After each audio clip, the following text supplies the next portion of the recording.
WNBA players need to be paid more, says Caitlin Clark's agent. Excel Sports Management's Erin Kane wants Indiana Fever star to be recognized for economic impact on league.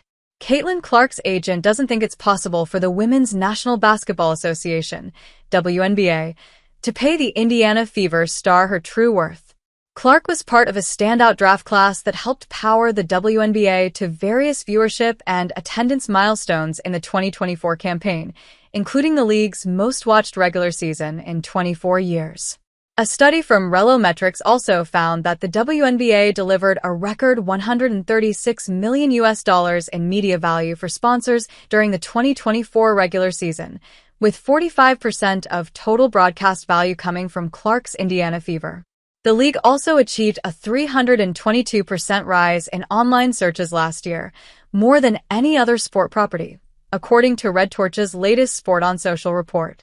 Clark's impact on the WNBA was further highlighted by research from Dr. Ryan Brewer, Associate Professor of Finance at Indiana University Columbus, who calculated that the 23-year-old's economic impact on the city of Indianapolis was upwards of $36 million. Brewer added that Clark was responsible for 26.5% of the WNBA's league-wide activity for the 2024 campaign, including attendance, merchandise sales, and television.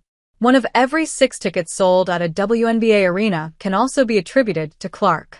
Despite Clark's staggering value to the league, her salary for the 2025 season is expected to be a comparatively modest $78,000. This is due to WNBA salaries being collectively bargained, meaning they currently range from around $64,000 to $242,000 for a player on a super maximum contract. In contrast, Unrivaled, the new U.S.-based 3-on-3 women's basketball league, claims to be offering the highest average salary in women's team sports history. Reports suggest each player will earn at least $222,000, which is close to what Jackie Young, the best-paid player in the WNBA, earned from the 2024 season, though it's worth noting that Unrivaled's roster is about a quarter of the size. According to Erin Kane, Clark's agent at Excel Sports Management, her client needs to be paid more but reckons that may never be achievable. Will Caitlin Clark ever be paid by the WNBA what she's really worth to that league? I don't think that's possible, Kane told ESPN. She's part of a larger player body. They all need to be paid more. She should be recognized for what she has done and what she's brought to the league from an economic standpoint.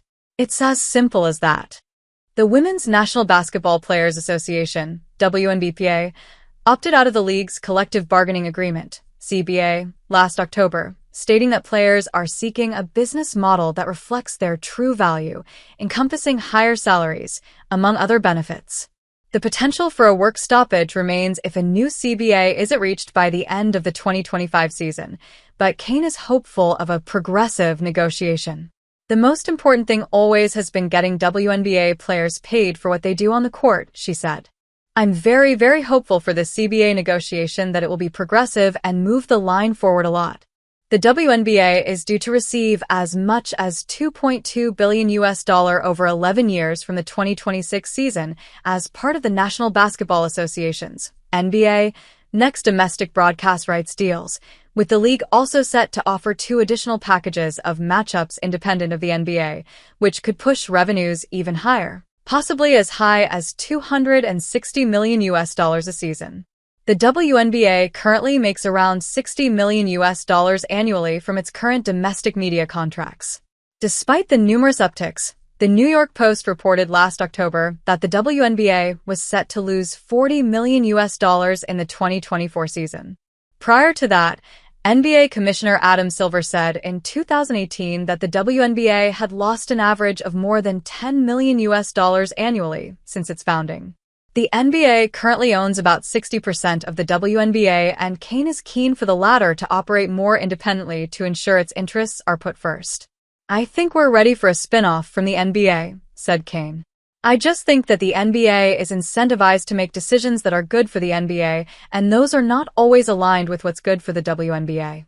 And so, for the sake of the league that I work in, I want women and women's basketball to be able to make clean, clear choices that are in their own best interest.